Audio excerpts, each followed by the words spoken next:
Hope you can hear me behind the fan noise because it's fucking hot in the UK. Something that happens when you get really depressed, especially to people who had a vibrant life, or they were doing a lot in their life, they were very productive or successful, and then they get depressed.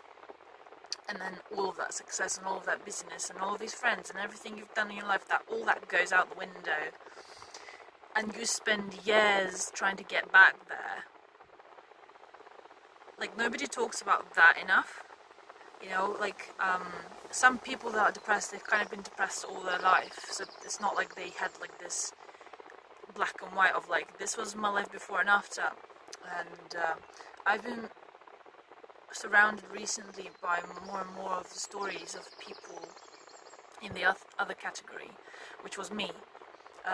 When I finished university, at uni I was just like, I had life is what I would say, and that was now 7 years ago that I finished uni, and then all of these 7 years I've been rebuilding because depression took a toll and I felt so incredibly lost, and for years I've been trying to get back there to the me that was at uni.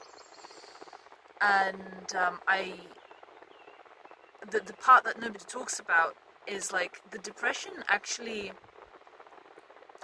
itself is never really a thing in and of itself. It's kind of, depression is an amalgamation of different emotions present, and the biggest emotion within that context is actually shame, and also this like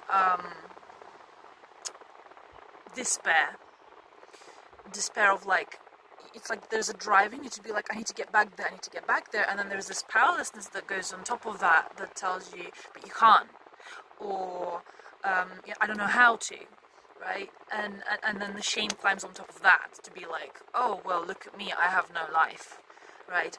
That's the hardest thing to actually work with, and also it's the one thing that we don't recognize we need to work with when we're depressed. Like, we treat depression as its own like thing, but depression is not really in itself a thing, right? It's like there's a lot of components to depression, and when we start to take them apart, we start to realize like, oh well, that's actually shame, and that's actually guilt, or that's actually despair, and like then we can sort of work with it. But if you recognize yourself in that scenario of like, I want my life back when I was that, work with shame and despair, sit with them and grieve through that part.